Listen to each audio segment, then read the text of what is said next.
কালকে বিকাল ৩টায় আমার ফোনে একটা কল আসে। অপর প্রান্তে ছিল গ্রিন পাওয়ারের ইঞ্জিনিয়ার মোস্তাক সাহেব। সে আমাকে ফোন দিয়ে বলে, সৌরভ, আমার কোম্পানি তোমাকে 15 দিনের জন্য কিনে নিয়ে যাচ্ছে। তুমি এই 15 দিন আমাদের সাথে থাকবে এবং স্ট্যাম্পে চুক্তিবদ্ধ হবে। এই 15 দিন তাদের কাজ ব্যতীত অন্য বাংলাদেশের অন্য কোনো কোম্পানিকে সাপোর্ট এবং তাদের কোনো কাজই করতে পারবো না, যদি মোস্তাক সাহেবরা অনুমতি না দেয়। তাদের এই 15 দিনের কন্ট্রাক্ট শেষ হয়ে গেলে তারপরে আমি বাহিরে কাজ করতে পারবো।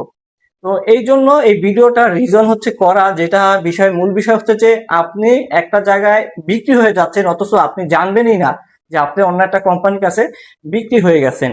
আর এই সেক্টরে না নামলে আমি জানতে পারতাম না যে মানুষও বিক্রি করা যায় বা মানুষকে বেচা কিনা করা যায়। আগের যে সিস্টেমটা আর ব্রিটিশ আমলে যে সিস্টেম ছিল, দাস বিক্রি করা হতো, সেম একই সিস্টেমে কিন্তু এখনো দাস প্রথা রয়ে গেছে।